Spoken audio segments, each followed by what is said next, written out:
There's a new NBA champion, and it's a team from Toronto, Canada. Thursday, June 13th, 2019.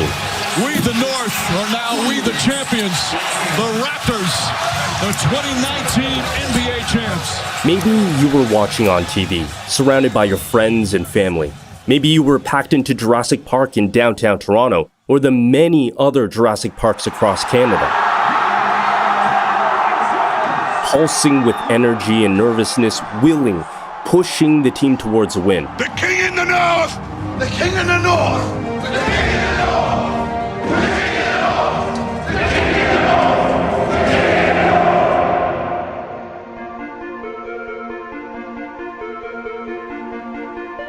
The king in the north! Me? I saw the championship game live in Oracle Arena in Oakland, rocking my favorite Raptors shirt and hat, in a sea of Golden State Warriors fans decked out in yellow. Yeah! Yeah! That's me celebrating the moment the Raptors won. And yeah, it's definitely a little embarrassing. I had tears in my eyes. But who amongst us didn't completely lose our cool? In Toronto, an all-night party broke out. Horns blaring, people climbing buses, an explosion of pride. But it's easy to feel the glory, one of the most iconic, memorable moments of civic pride Toronto has ever seen, and think it was always like this. Not even close. Because for years and years, the Raptors were not good, and in some other years, we stunk. But that's also what made the 2019 championship even sweeter. It turned a hockey country into a basketball nation. The basement dwellers became the kings of the North. So at the 1-year anniversary, let's relive that championship run one more time. Today, we're talking to Doug Smith, who covers the Toronto Raptors for the Toronto Star. And you'd be hard-pressed to find anyone who knows Raptors ball better than Doug. That's because he's covered the team since its inception in 1995, and he's still covering them now. He's going to take us through the years, the highs and the lows, and the best moments of the championship run.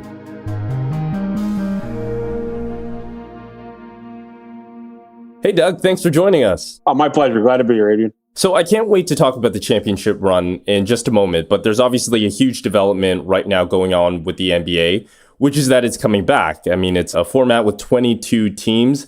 What is that actually going to look like? I don't think anybody knows for sure, but there are going to be 8 things that they're going to call seeding games, sort of regular season plus games to settle the final 8 spots in each conference and the seeds for the playoffs. That'll really be a sort of important tune-up games. And then once they determine 1 through 8 in East and West, they're going to go into regular best of 7, 4 rounds of playoffs. And may the best team win. The best team and the most resilient team, I think. So it's starting at the end of July, right? So the schedule is completely out of whack at this point, obviously, with the pandemic. This is a brand new thing for everybody in the league. Yeah, no one has any clue how it's, what it's going to feel like, what it's going to sound like, what it's going to look like. They'll play 3 or 4 games every day, and I presume they'll be scattered like noon, 3, 7, and 9, that kind of thing, in 2 different gyms in Orlando for the regular season part of it. And the playoffs will probably be 2 games a day in 2 different venues, and they'll just sort of go through it from there. But it's an odd time of year. It's going to go to October 12th, could be Game 7 of the NBA Finals, which will mean a crazy turnaround to whenever they want to start the 2021 season. So there's that factor to look into it. It's going to be weird, and no one's ever been through it. So it's going to be very learn on the fly, learn as you go. Do you have any sense of what the players feel like? Are they ready to just be back at it? Do they have concerns about safety and what they're doing in Orlando? Don't think safety is a big concern, because I know they've been working lockstep with the NBA on testing protocols and staying in their own sort of bubble area. I think a couple of players we've talked to, the only concern is being away from friends and family for maybe up to 75 days. Now, there's going to be a provision for up to 3 or 4 family members to join a player, but not till the playoff part of this starts. And I don't know if players want to go through that. There's going to be regular daily or every other day testing. I think the players want to play, but I don't think they realize exactly what they're getting into, because once you go to Orlando, you're not coming out of Orlando until the season's over. Right. It's a bubble. It really is a bubble there. The team that wins the title could play 36 games in 74 days, which is a grind. It'd be a grind if there were flights involved. It wouldn't be that much of a grind because you're in one location, but that's a lot of time, especially for guys who've just come off of 3 months of being basically inactive. Basically extends a quarantine from 3 months to 6 months. How are the Raptors looking heading into it? I mean, third best record in the league, big winning streak earlier this year. I mean, they have at least a shot of going back to back, right? Oh, absolutely. I think the veteran nature of their team will help a lot. Their adaptability on the court is going to help because no one knows, injuries are going to pop up, muscles are going to get pulled, shoulders are going to get strained. They have a team that's very versatile, having gone through a very difficult regular season with all the injuries they had. So they're adaptable.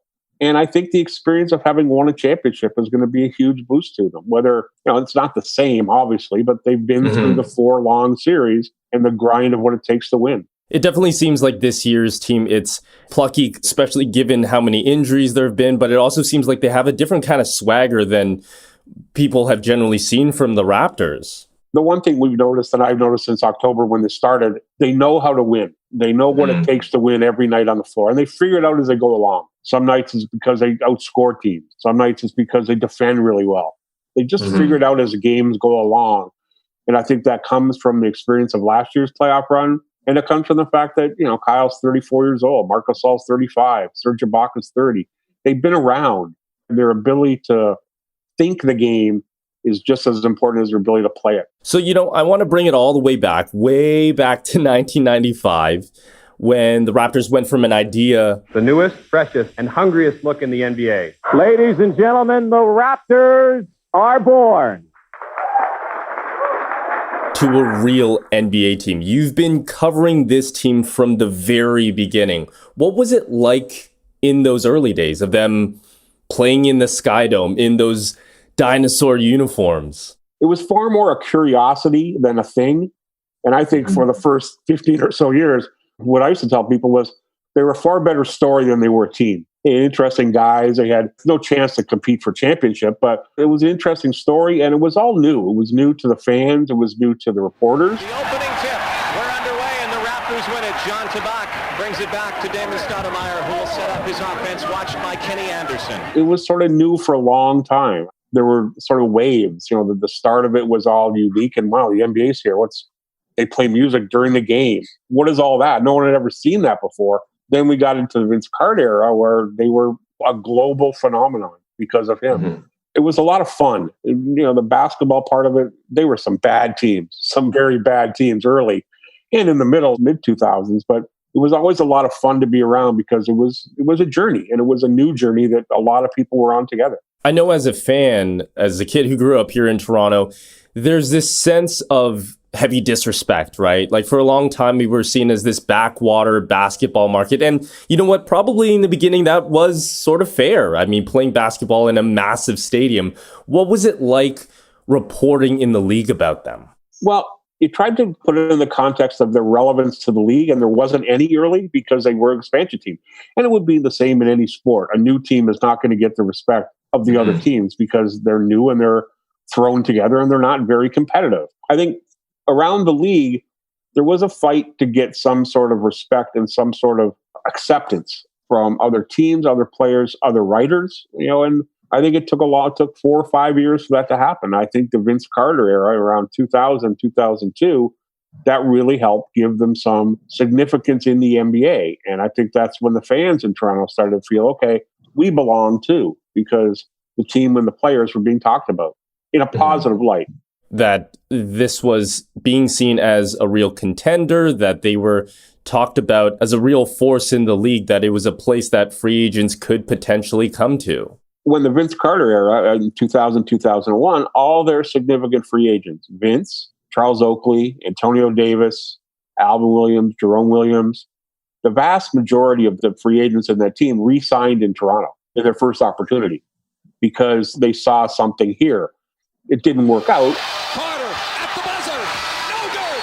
And the Sixers hold on and advance to the conference finals. Then the team went in the toilet. And in the NBA, there's one thing that is absolute truism. If you don't win, people don't want to come here, wherever you are. And that was what sort of sunk the Raptors for that period of 2002 till 2007, that they just weren't any good. And that, there was no way they were going to attract free agents because the team wasn't any good.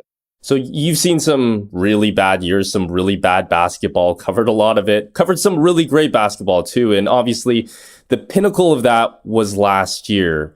I know hearing from fans that there was this sense of that they could not believe that this was a real championship run. What was that like seeing it for yourself? It's funny, Adrian, because, when you're in it, you don't really appreciate it. You're working every day. I think there's like 75 straight days. So Yeah, it's work. yeah, it's actually, you actually have to write stuff that people are reading, which is a weird concept. But when you're in it, you're sort of immersed in it. But standing back 5 or 6 weeks afterwards, it was like, what an amazing feeling it was. It really was. It captured not just the imagination of Toronto and Southern Ontario, but of all of Canada. Mm-hmm. And I think the significance of that was kind of lost in the immediacy of it. But when you take a step back and look at it, you go, holy crap, all these Jurassic Parks from coast to coast. Basketball was really hitting a level that had never been experienced before in Canada. And I think was really important to sort of bring sports together in the country. They rallied around one team. It never happens in the hockey because Canadian fans hate Leaf fans, hate Canuck fans, hate Oiler fans. Yeah. And there's no one galvanizing team. And the way the Raptors galvanized all of Canada last June was phenomenal. And when you look at it, you think, man, that was a pretty significant point in Canadian sports history.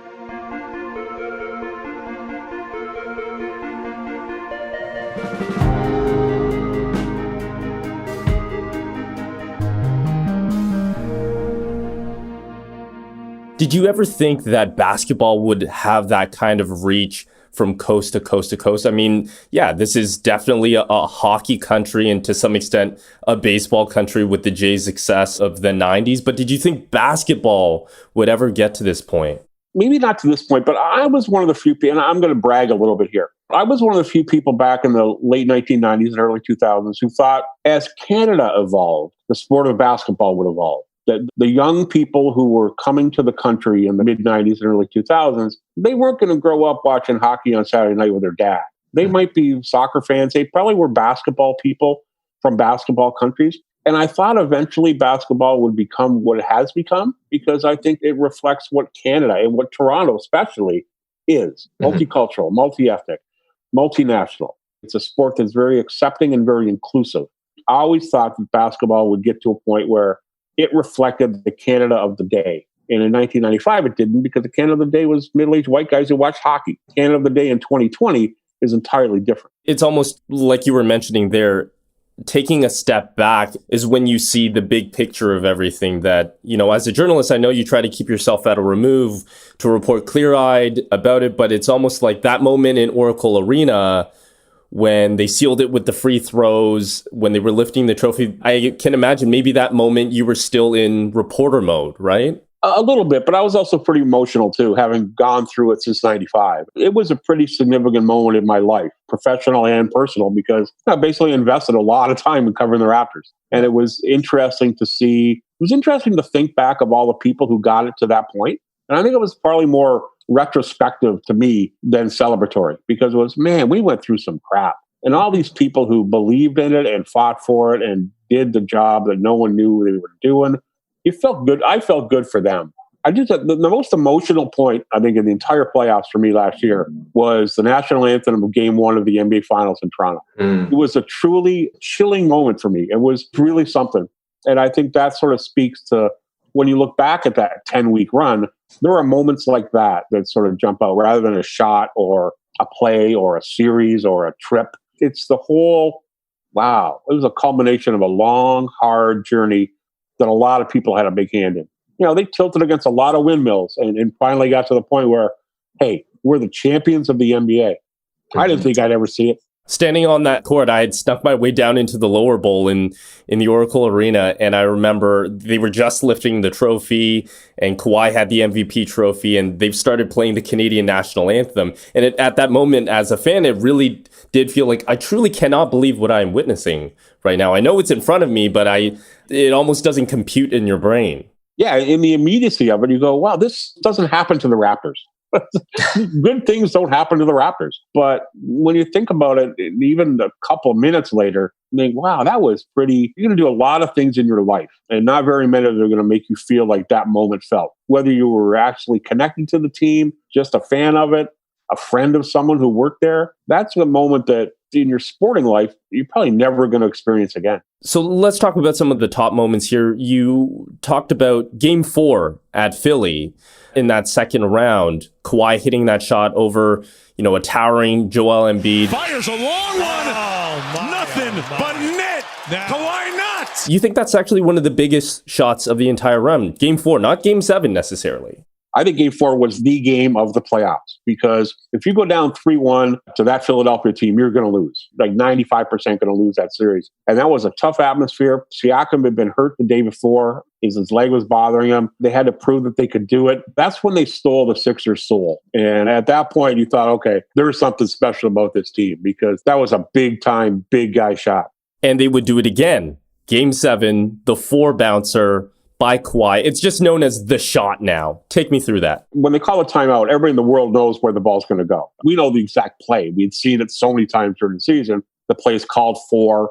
Kawhi gets the ball. They get a couple screens. He goes right, and he gets to either the wing or the corner and takes a shot. That's the play. When he let that ball go, and you remember, Adrian, it had a higher arc on it than maybe any shot Kawhi Leonard's ever taken to get it up and over Embiid. When it first hit the rim, I didn't think it was going in. I could see it bouncing to the middle of the key, coming back out. And then the reporter in me thinks, oh my God, I got 5 more minutes to write, 5 minutes overtime. That's really good. Then the second bounce hits and you think, okay, well, what's going on? And during that time, by the time the ball hit the first time till the time it hit the fourth, the buzzer had gone and stopped, gone on and gone off again. It felt like forever. And when it went in, the surge of energy, you talk about old jaded reporters who had seen a lot, and I have. I had never seen anything like that. I had never felt the energy like that in a building, and I never certainly felt the sense of, holy crap. You really have seen almost every basketball play up to that point. Nobody had ever seen anything like that. Yeah, no, I saw the Ray Allen three-pointer in the 2014 final against San Antonio. It was a huge shot. I've seen championships won. I was at the Last Dance Jordan shot where he pushed off Byron Russell. I was in the gym for that one. Nothing will capture the moment like the drama of those, 4 seconds? It was unbelievable. It felt sort of like 20,000 people collectively hold their breath and then explode. And the significance of it was unbelievable. It would be felt in Toronto sports forever. Now, I'm 62 years old, been around the Toronto sports scene for a long time. There will be nothing like it. And I saw Joe Carter's home run. Wow. I think the Leonard shot will be remembered long after the Carter home run. It's a distant second to me. Wow. Incredible. Moving to the next round, the Eastern Conference Finals against the Milwaukee Bucks, against really the guy who's got next in the league, right? Giannis Antetokounmpo, the Greek Freak. You have several moments there too. Take me through what you think was a big moment there. Game 3 at home, the first game back when they're down 2-0, and it's, again, they go down 3-0, they're going to lose that series. There's no question about it. But they get near the end. Kyle Lowry fouls out with, I think, 5 minutes to go in the fourth quarter. They go to overtime. Siakam misses free throws to extend the game even a bit more. And it was very much a survival day because their season is on the line. Those 10 minutes of the overtime were as dramatic, as important as any 10 minutes they played in the playoffs. People remember Game 6 when they won at home, and they remember them getting Game 5 in Milwaukee to turn the tide of the series. But Game 3, those last 10 minutes overtime and 5 minutes of the fourth quarter were unbelievable because any mistake cost you your season. It really did feel like during that overtime, we were really starting to see the heart of this team. Yes, they had the big Kawhi shot. They've had their golden moment, but this was the grind that it takes to win a championship. Yeah, that was a total combination of real tough mental toughness and real extraordinary physical skill. Then we have to end it with the finals, of course. And it was a great series, I think, even for neutrals watching the finals. Going 6 games, it was so dramatic, right? I mean, Raptors take Game 1, Obama's in the building, they drop Game 2, then Raptors win the next 2 in Golden State, and then it heads back to Toronto in Game 5. The KD injury, of course, the Kevin Durant injury, is a pretty iconic one that people are still talking about. Durant goes down holding his leg. Ibaka goes up, and Durant grabbing that right leg. It's the right calf that put him out. Can you talk about that moment before we move on to Game 6? The funny thing was Game 5 set itself up to be the greatest night ever. They're up 3-1, they're playing at home, there's tens of thousands of people around the arena ready to celebrate. It was almost too good. And I sort of had this sinking feeling all day that, you know what? This is setting up to be a big, big downfall. It's too perfect. Even when Durant got hurt, you could sort of feel The Warriors weren't done. They're a good team. Like they had, only have two of the best, a handful of Hall of Famers around that franchise. And I think it said a lot about their resolve. Like, you lose Kevin Durant, you're down 3-1, you're playing on the road. It's not going to be an easy day anyway. And you lose a guy in the first quarter. Wow. They could have folded their tents just as easily as the Raptors could have folded their 10 in overtime at Game 3 against Milwaukee, but didn't. Shifting to Game 6 then, you did get back on that plane, flying back to Oakland against the Warriors' last game at their extremely loud building, Oracle Arena. There's a key moment in that game too, a really tight game, basically through the whole thing. But there's a key moment in Game 6 for you as well that you feel really shifted the tide. Well, I think there's two that are very, very important to the way it turned out. Was the way Kyle Lowry exerted himself in the first 8 minutes of that game. He was absolutely taking control. And he knew it. And he was, I don't want to say selfish, but he knew this was his moment to put his mark on that game and that team and that series. And he did. He really set the tone. He really set the tone for the team. First 11 points for the Raptors. And it was very much, I got this. I got us. Kyle Lowry, what a start. And Lowry again. Kyle Lowry. And this was the toughest shot, but Green gave him a cushion. The last 4 road teams have won in the series. Lowry lighting it up here in the first 2+ minutes. But the thing I loved was the way Fred VanVleet kind of just sort of took over the fourth quarter. Here's this undrafted kid. He's got no conscience at all. He's just playing basketball. Yeah. Funny way, I asked him about it just a couple of weeks ago about what he was thinking during that fourth quarter, whether he realized the magnitude of what he was personally doing. And he said no, he was just playing basketball. He wasn't forcing stuff. He was taking shots that he would take in a Tuesday night in November. So that shots he would take in a first-round playoff series. They just happened to go in. He didn't press. He didn't try to do too much. He said, I was just playing. I think afterwards he realized, I was just playing and I just won my team a championship. Now, 12 points in the fourth quarter of a road game in a Game 6 of an NBA Finals, that's pretty extraordinary. VanVleet gets a wide-open look. Puts it in. Fred VanVleet. A huge three-pointer. 22 points off the bench. It speaks to his kind of mental toughness and sort of mental approach to the game. As he was just playing basketball and taking shots that he would take any time in any game in the season. You're talking about your unheralded kids, undrafted, believe in yourself, backs up Kyle, G League guy. It was nice to show that if you do work and put the time in and believe in yourself and are a good teammate and a good person, good things are probably going to happen to you. And they sure the hell did for Fred. And in a weird way, it's like he represents the Raptors franchise in an odd way, that it's, this underrated franchise that nobody really expected all that much out of. Here they were on the biggest stage in the game. Yeah, and a guy that no one had ever heard of 4 years earlier was leading them to it. He was playing as well as anybody down the stretch. He's on the court with a handful of Hall of Famers and a lot of guys who would take a lot of shots bigger than he would take. He just sort of played and went and did it and didn't care about anything except just balling. It is a little bit, Adrian, like the Raptors gaining finally the ultimate respect. Just a bunch of guys who play hard and just sort of play because they play the game. And they don't worry what people think. They don't worry about what their reputation is. They just play basketball. Was there a moment in Game 6, especially knowing how tight it was down the stretch, it really came down to 1 or 2 possessions, and Golden State had a shot of tying it, right, with Steph Curry 3. Was there a moment where you thought the Raptors have done it, that it really sunk in? When Curry missed that shot after the egregious Danny Green turnover, when the Warriors had that one Steph Curry 3 to tie it, when that ball didn't go in and it was sort of bouncing around midcourt and guys were diving for it, that's when I thought this one's over. That was their shot. And it's still shocking to me that Curry missed that shot because that's the one he makes. But he didn't. Until that moment, we didn't know. But as soon as that ball bounced away, I didn't care what happened the rest of the way. Fouls, timeouts, scrambles. The Raptors were going to win. So that's when it's, 47 minutes and 52 seconds until we knew it was going to happen. Doug, thank you for taking us through 25 years of this franchise and through last year's run. We'll see what happens this year. Still half of the season to play, essentially. There's a lot of basketball left at some point during this calendar year, yeah. Thanks a lot. Really appreciate it. Hey, no problem. My pleasure anytime. And that's Doug Smith, the Toronto Star's beat reporter on the Toronto Raptors. There really aren't too many people who've seen essentially every game in franchise history, but Doug is one of them. And like all of us, saw the championship finally happen. That's it for today. Thanks for listening. This Matters is hosted and produced by me, Adrian Cheung, Saba Aitazaz, and Raju Mutar. Produced and mixed by Sean Pattinen, and our director of programming is JP Fozo. Our show theme music is by So Called, and our episode music is by Mike DeAngelis. We want to hear what stories matter to you. Please send us comments, questions, or ideas to thismatters@thestar.ca. Please consider supporting the journalism the Toronto Star newsroom does at thestar.com. And don't forget to subscribe to This Matters on Apple Podcasts, Spotify, or wherever you listen to your favorite podcasts. Let's talk soon.